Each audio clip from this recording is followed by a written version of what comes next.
George's Marvelous Medicine, Chapter 15. Goodbye, Grandma. There's still something you've left out, Mr. Cranky said. I can't think what it could be. George said, Give it up. Miss Cranky said, Pack it in, you'll never get it right. Mr. Cranky looked very forlorn. George looked pretty fed up too. He was still kneeling on the ground with the spoon in one hand and the cup full of medicine in the other. The ridiculous tiny brown hand was walking slowly away. At that point, Grandma came striding into the yard. From her enormous height, she glared down at the two people below her and she shouted, What's going on around here? Why hasn't anyone brought me my morning cup of tea? It's bad enough having to sleep in the yard with the rats and mice, but I'll be blowed if I'm going to starve as well. No tea, no eggs and bacon, no buttered toast. I'm sorry, Mother, Miss Frankie said. We've been terribly busy. I'll get you something right away. Let George get it, the lazy little brute, Grandma shouted. Just then the old woman spotted the cup in George's hand. She bent down and peered into it. She saw that it was full of brown liquid.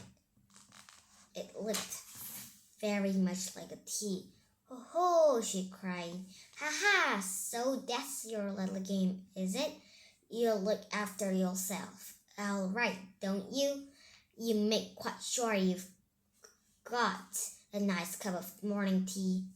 But you didn't think to bring one to your poor old grandma. I always knew you were a selfish pig. No, Grandma, George said, that isn't. Don't lie to me, boy. The enormous old hag shouted. Pass it up here this minute. No, cried Miss Cranky.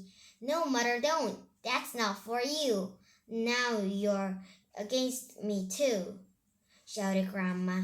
My own daughter trying to stop me having my breakfast, trying to starve me out. Mr. Cranky looked up at the horrid old woman and he smiled sweetly. Of course it's for you, Grandma, he said. You take it and drink it while it's nice and hot.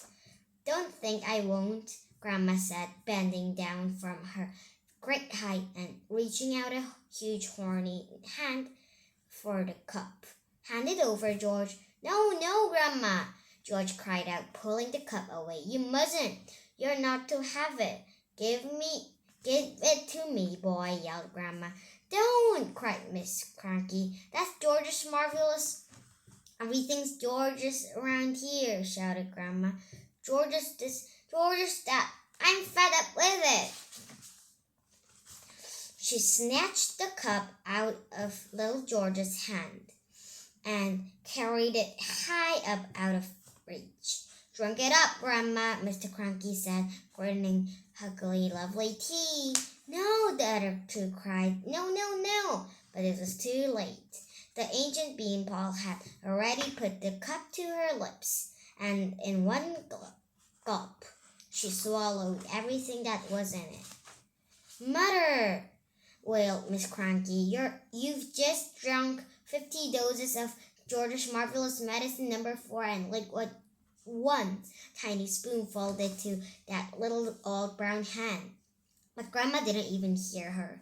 Great clouds of steam were already pouring out of her mouth, and she was beginning to whistle. This is going to be interesting, Mr. Cranky said, still grinning. Now you've done it, cried Miss Frankie, glaring at her husband. You've cooked the old girl's goose. I didn't do anything, Mr. Cranky said.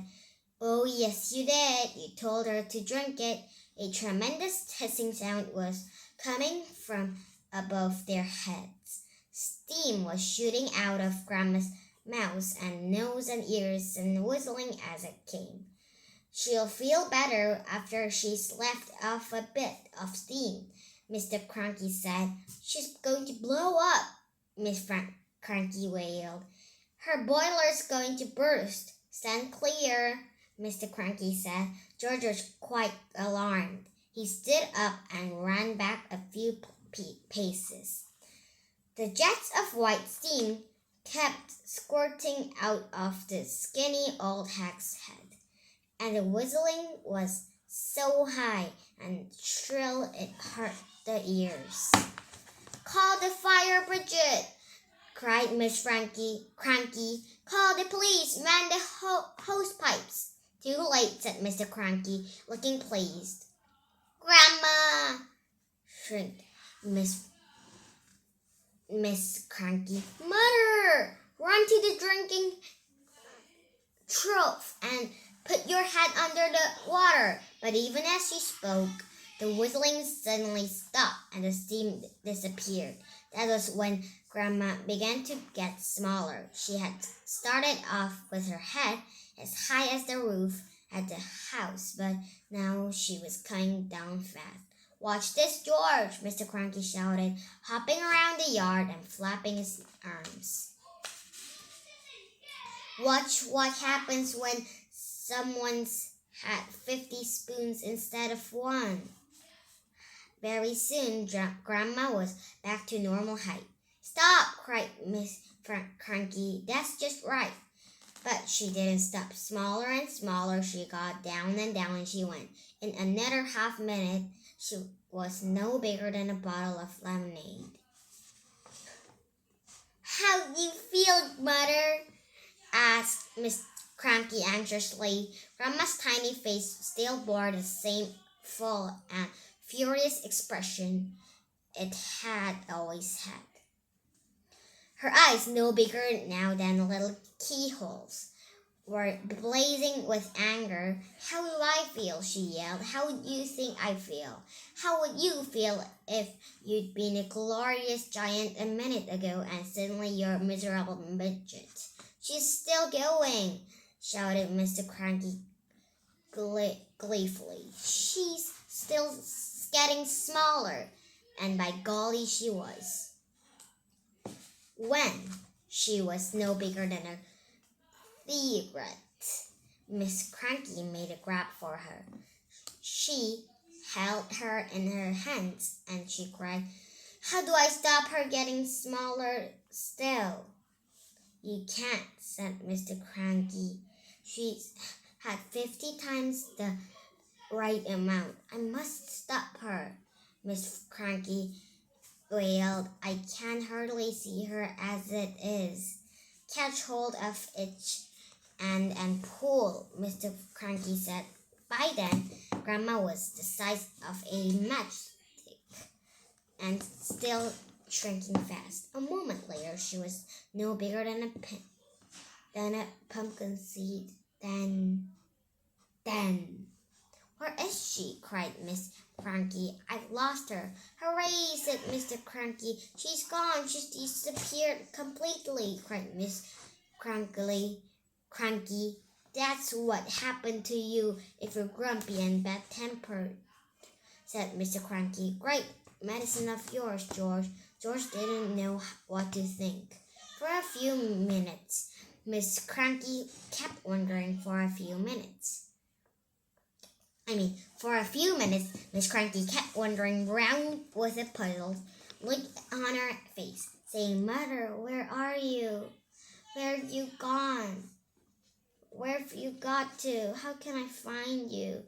But she calmed down quite quickly, and by lunchtime she was saying, "Well, I suppose it's all for the best, really." She was a bit of a nuisance around the house, wasn't she? "Yes," Mr. Cranky said, "she most certainly was."